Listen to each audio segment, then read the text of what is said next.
I am Professor Dr. Sachidanand Prasad, Head of the Department of Chemistry, PNK College, Achua, Paliganj, Patna.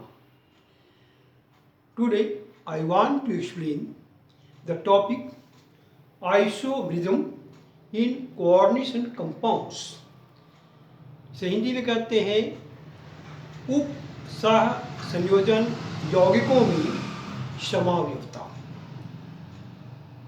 This topic is very important for the students of ISC, BSc and also for those persons who want to develop our knowledge in the field of chemistry.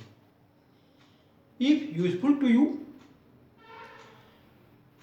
please like, share and subscribe if not subscribed by you. Yes हाँ तो लोग देखें कि topic बताया गया isomerism in coordination compound. Hindi में उप सह संयोजन यौगिकों में समावयवता, ये इसका टॉपिक है. हम देख लेते हैं कौन कौन से हमको पढ़नी है. तो सबसे पहले देखेंगे हम लोग स्ट्रक्चरल आइसोमेरिज्म. ये कहता है, इसको हम कहते हैं संरचना समावयवता. और इसका डेफिनेशन हुआ the compounds which have same molecular formula but different structural arrangement of atoms or groups around the center metal atom or ion are called isomers, and this phenomenon is called structural isomerism. ये है क्या?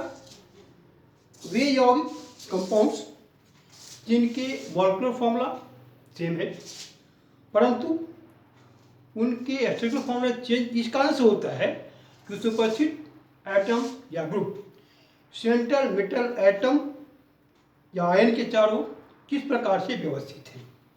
तो यदि व्यवस्था में अंतर है दोनों कंपाउंड्स में तो हम कहेंगे कि आइसोमर्स हो गए. और यदि ये घटना जो होती है फेनोमेनन जो कहलाता है, इस phenomenon is called structural isomerism. नहीं, the compounds which have same molecular formula, वे यौगिक जिनके molecular formula same मतलब समान है but different structural arrangement of atoms and groups around the center metal ion or atom, परंतु उनके atoms या ion के सेंटर मेटल एटम कि चारों व्यवस्था जो है अरेंजमेंट जो है उसमें भिन्नता पाई जाती है. तो ऐसे कंपाउंड्स को हम लोग कहते हैं स्ट्रक्चरल आइसोमर्स. और दिस फेनोमेनन इस घटना को हम लोग कहते हैं स्ट्रक्चरल आइसोमेरिज्म. ये हो गया डिफिनीशन स्ट्रक्चरल आइसोमेरिज्म की. अब देखेंगे कितनी प्रकार के स्ट्रक्चरल आइसोमेरिज्म होते हैं. तो यहाँ देखिए different types of structural isomerisms are. हम देखिए इसे फर्स्ट आयोनाइजेशन आइसोमेरिज्म, आयनीकरण समावयवता.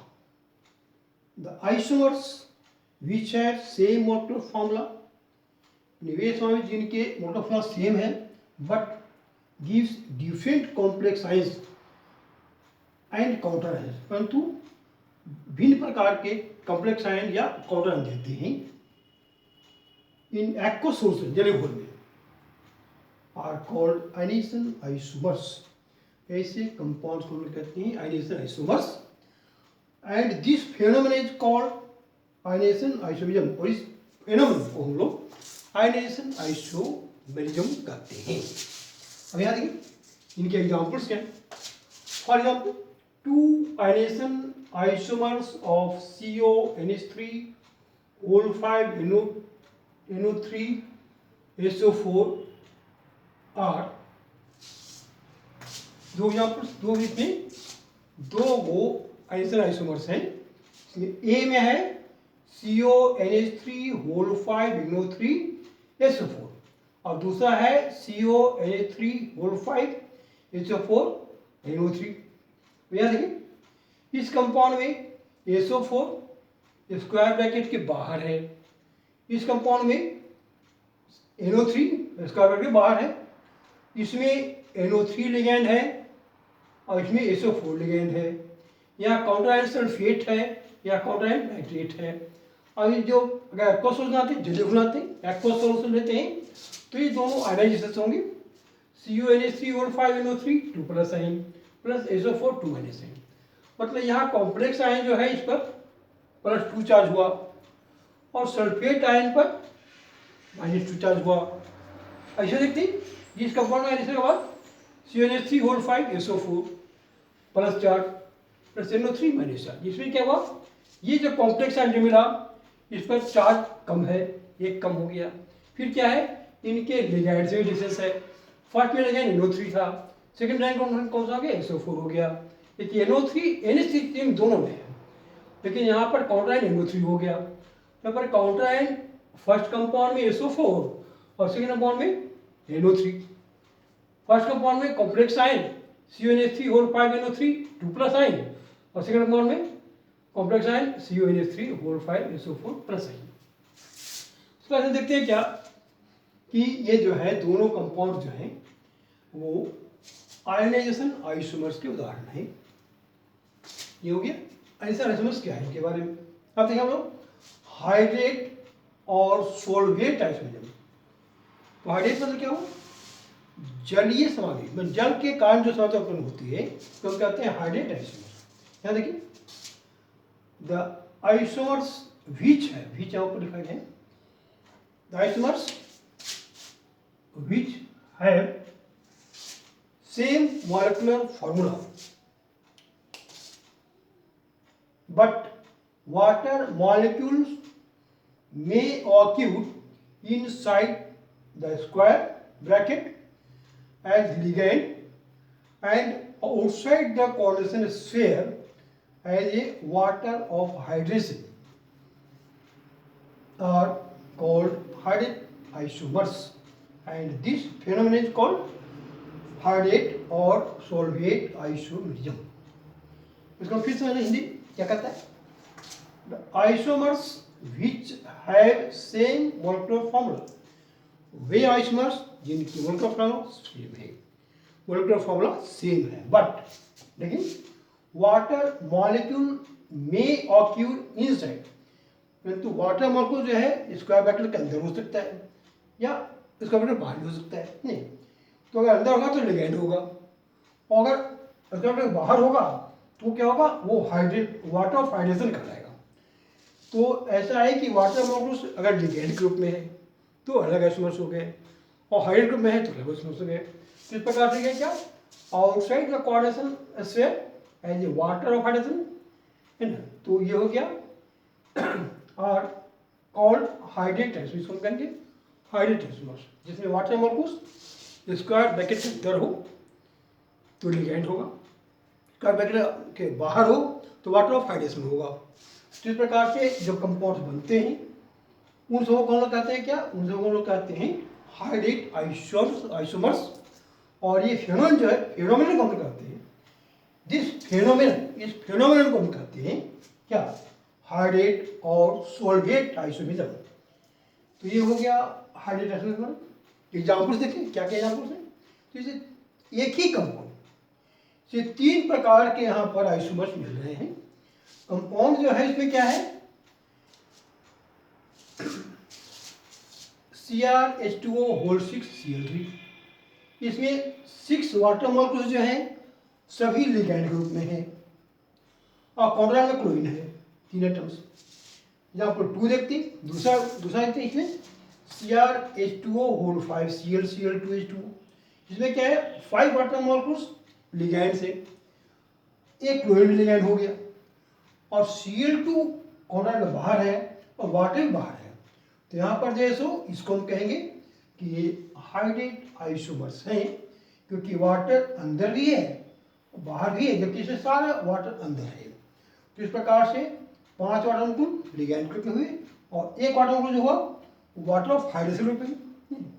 यहाँ पर 3 देखते हैं, CrH2O4Cl2 Cl2H2, यहाँ देखते हैं वाटर मॉलिक्यूल 4 को अंदर में है, मतलब यहाँ लिगैंड 4 है क्लोरीन यहाँ 2 को आ गया अंदर में, तो ये भी लिगैंड 2 को हो गया CN। एक शेल बाहर है जो काउंटर में आएगा, और 2 वाटर मॉलिक्यूल जो है इसको हम कहेंगे क्या, वाटर ऑफ हाइड्रेशन। जिस प्रकार से देखते हैं क्या, हाइड्रेट सॉल्वेट आइसोमर्स। इसके बारे में तो देखिए, क्या है देखिए,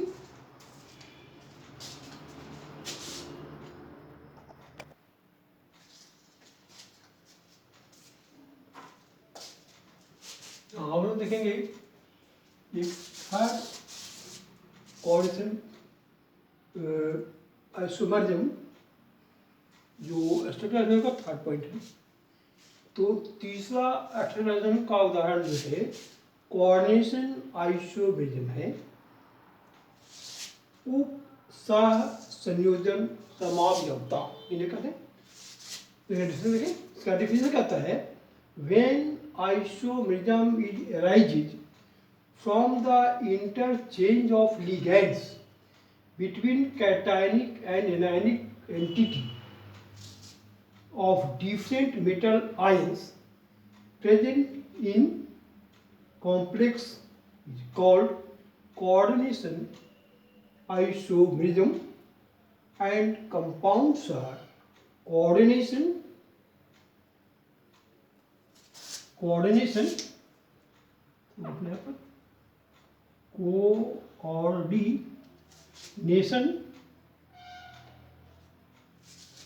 आइसोमर्स।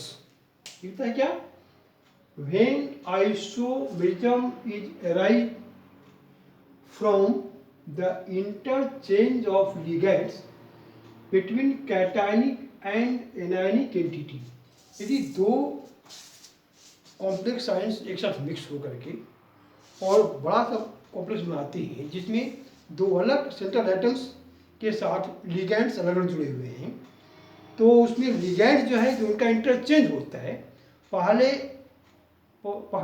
कॉन्सेंट्रिटी का जो लिगैंड है वो दूसरे चलाता है, दूसरे पहले चलाता है। इस प्रकार से 2 प्रकार के आइसोमर प्राप्त होंगे जिनको हम लोग कहते हैं कोऑर्डिनेशन आइसोमर्स। और ये फेनोमेनन जो कहलाता है, घटना जो है तो हम कहते हैं कोऑर्डिनेशन आइसोमरिज्म। जाने बताया गया व्हेन आइसोमरिज्म इज अराइज, आइसोम तब उत्पन्न होता है जब when from the interchange of ligand, 2 central atom के लिगैंड्स में इंटरचेंज आपसी चेंज हो जाता है, इंटरचेंज होता है between cationic and anionic entity. 2 एक कैटायनिक एंटिटी और एक एनायनिक मिल करके एक कॉम्प्लेक्स कंपाउंड बना सकता है जिसमें एक पर प्लस चार्ज होगा और दूसरे एंटिटी पर माइनस चार्ज होगा। अब जो है यदि लिगैंड्स चेंज हो जाते हैं तो जो पहले वाले पर माइनस हो जाए दूसरे प्लस हो जाए। इस प्रकार से कॉम्प्लेक्स जो कंपाउंड्स बनेंगे 2 प्रकार के, उनको हम कहेंगे कोऑर्डिनेशन आइसोमर्स। और ये घटना जो कहलाएगा उसको हम कहेंगे कोऑर्डिनेशन आइसोमेरिज्म। मतलब इसमें क्या है, एग्जाम्पल की, for example 2 isomers are CuNH3 6 first entity और CrCN6 ये सेकंड एंटिटी, जो मिल करके एक कॉम्प्लेक्स कंपाउंड बनाता है। तो इसमें CO के साथ NH3 लगा हुआ है, इसमें Cr के साथ CN लगा हुआ है। अब ऐसा हो जाए कि यदि NH3 और CN अलग अलग चेंज हो जाए, मतलब कोबाल्ट का जो NH3 है वो क्रोमियम पर और क्रोमियम का CN जो है वो कोबाल्ट पर जाता है, तो एक नया कॉम्प्लेक्स बन जाएगा। तो इस कॉम्प्लेक्स और इस कॉम्प्लेक्स में अंतर क्या है, अंतर ये है केवल लिगैंड का पोजीशन चेंज हो गया। कोबाल्ट का एमीन क्रोमियम पर चला गया और क्रोमियम का साइनाइड कोबाल्ट पर चला गया। देखिए इसमें ये जो बनेगा इसमें +3 चार्ज होना चाहिए और इसमें जो है -3 चार्ज होना चाहिए। तो दोनों के चार्ज में एक प्लस माइनस है, दोनों मिल करके एक कॉम्प्लेक्स बना दिया। तो एक क्वाड्रेंटिटी जो है वो प्लस वाला है और एक क्वाड्रेंटिटी माइनस वाला है। और अगर लिगैंड चेंज होता है कि क्या होता है, लिगैंड जो है पर इस पर आता है माइनस होता है 3 और इस पर होता है 3 प्लस होता है। मैंने कोऑर्डिनेशन एंटिटी जो है इनके चार्ज भी चेंज हो गए यदि लिगैंड चेंज हुआ तो। कोबाल्ट का अमोनिया जो चला गया क्रोमियम पर और क्रोमियम का शहर चला गया कोबाल्ट पर, तो यहाँ पर जो सो इस कॉन्सेंट्रेशन पर 3+ चार्ज हो गया और इस पर जो सो 3- चार्ज हो गया, क्योंकि Cl का एक Cl का 1- तो 6 Cl का 6-, तो 3 क्रोमियम कट गया तो बच गया क्या 3-। यहाँ देखिए COCl हो 6 3-, तो क्या पर Cl का 6 उसमें 3 घट गया तो 3- हो गया। यहाँ देखिए CrH3 होल 6, इसमें NH3 जो है वो न्यूट्रल लिगेंड है, तो क्रोमियम का जो वैलेंसी है उस पर चला आया। इस प्रकार से माइनस प्लस मिल करके कॉम्प्लेक्स बनाया, यहाँ पर प्लस माइनस में कॉम्प्लेक्स बनाया, तो ये कॉम्प्लेक्स जो बने ये और एक ये दोनों कॉम्प्लेक्स जो हैं इनको हम कहेंगे कोऑर्डिनेशन आइसोमर्स हैं। इनमें सिर्फ लिगेंड्स का इंटरचेंज हुआ है, एक मेटल का लिगेंड दूसरे मेटल चलाया और दूसरे मेटल लिगेंड पहले में चलाया। इस प्रकार से ये जो है कोऑर्डिनेशन आइसोमरिज्म का एग्जाम्पल हुआ। हम देखते हैं similarly following compounds are coordination isomers. ये कंपाउंड जो है इसको हम कहेंगे कोऑर्डिनेशन कैसे, देखिए CuH3O4 और PtCl4। अब यहाँ देखिए क्या CuCl4 और PtNH3O4, तो Cu का NH3 चला गया Pt पर और Pt का Cl चला गया Cu पर। इस प्रकार से दो कॉम्प्लेक्स कंपाउंड्स बने जिनको हम कहेंगे कोऑर्डिनेशन आइसोमरिज्म। तो कॉम्प्लेक्स कंपाउंड CuNH3O4, इस पर जो है सो चार्ज क्या होना चाहिए, इस पर जो चार्ज होगा वो होगा 2 प्लस, इस पर होगा 2-। प्लेटिनम का वैलेंसी यहाँ 2 हो गया, कॉन्फिडेंस यहाँ 2 हो गया। इस प्रकार से 2- यहाँ 2-, यहाँ देखिए क्या यहाँ CuCl2 यहाँ पर 2- हो गया और यहाँ पर क्या हो गया, यहाँ पर 2+ हो गया। तो कोऑर्डिनेशन एंटिटी के चार्ज भी चेंज होते हैं। इस प्रकार से लिगैंड का जो इंटरचेंज होता है मेटल्स के साथ, तो अलग अलग कॉम्प्लेक्स आयन बनते हैं। तो CuNH3O4 जो 2+ चार्ज था वो यहाँ हो गया क्या CuCl4 2- चार्ज, यहाँ PtCl4 2- चार्ज था, हो गया क्या PtNH3O4 2+ चार्ज। तो इस प्रकार से हो गया आपका कोऑर्डिनेशन आइसोमरिज्म। यहाँ देखिए चौथा है लिंकेज आइसोमरिज्म।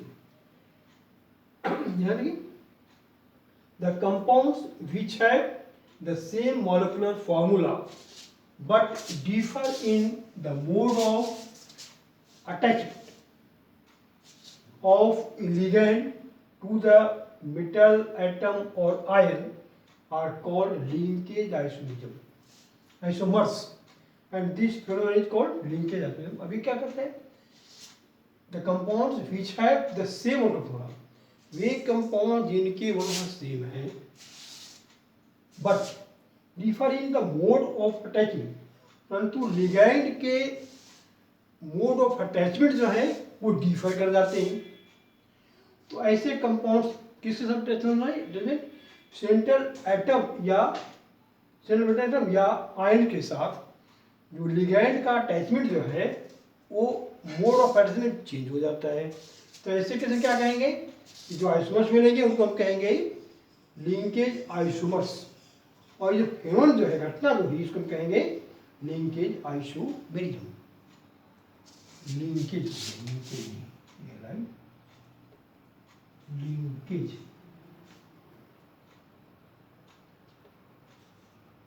Linkage isomerism. ये जैसे जितने इसमें देख क्या है, ये क्या कहता है कि लिगैंड जो है सेंट्रल मेटल एटम के साथ जुड़ेंगी। कुछ ऐसे लिगैंड्स होते हैं जिनमें दो एटम्स जो हैं वो लोन पेयर दे सकते हैं एटम को, लेकिन वो फिर भी वो कहते हैं मोनोडेंटिक होते हैं। जैसे यहाँ देखिए NO2 में, NO2 के केस में क्या है कि इसमें N भी, यहाँ देखिए यहाँ N जो है वो लोन पेयर दे रहा है कोबाल्ट को, और यहाँ जो है सो O जो है लोन पेयर कोबाल्ट को। तो सिर्फ चेंज में क्या है, इनका लिंक मोड ऑफ लिंकेज, मतलब O के साथ CO का जुड़ना और यहाँ पर N के साथ CO का जुड़ना, तो इनके मोड ऑफ माने लिंकेज में, अटैचमेंट में डिफरेंट है नहीं। तो इनका मोड जो है इसमें कहता है O जैसो लोन पेयर दे रहा है, इसमें N लोन पेयर दे रहा है। इस प्रकार से हम लोग देखते हैं कि दोनों अलग अलग कॉम्प्लेक्स कंपाउंड्स हो गए, ये हो गया। तो इस प्रकार से हम देख ली क्या, लिंकेज आइसोमेरिज्म के बारे में। और चीज देखें इसे, इनका नाम क्या होगा, पेंटाएमीन nitrite 2 O cobalt 3 chloride. O से कोबाल्ट जुड़ने की वजह से इनको हम कहेंगे नाइट्राइट O कोबाल्ट 3 क्लोराइड। और ये कलर रेडिस का होते हैं। इसमें देखें यहाँ पर N जो है इलेक्ट्रॉन पेयर देता है कोबाल्ट को, तो लिंकेज आगे के साथ साथ N के साथ साथ, इसलिए नाम क्या होगा, पेंटाएमीन नाइट्राइट 2 N कोबाल्ट 3 क्लोराइड। क्या हुआ, यहाँ N जो है इलेक्ट्रॉन पेयर दे रहा है कोबाल्ट को और लिंक जुड़ रहा है, तो हम कहेंगे इसको nitrite N cobalt 3 chloride. Pentaammine तो है ही, pentaammine nitrite N cobalt 3 chloride, जिसका कलर होता है येलो। तो ये हो गया आपका आज का स्ट्रक्चरल के बारे में। अब इसमें देखेंगे स्टीरियो क्या है, इसको हम लोग नेक्स्ट क्लास में देखेंगे।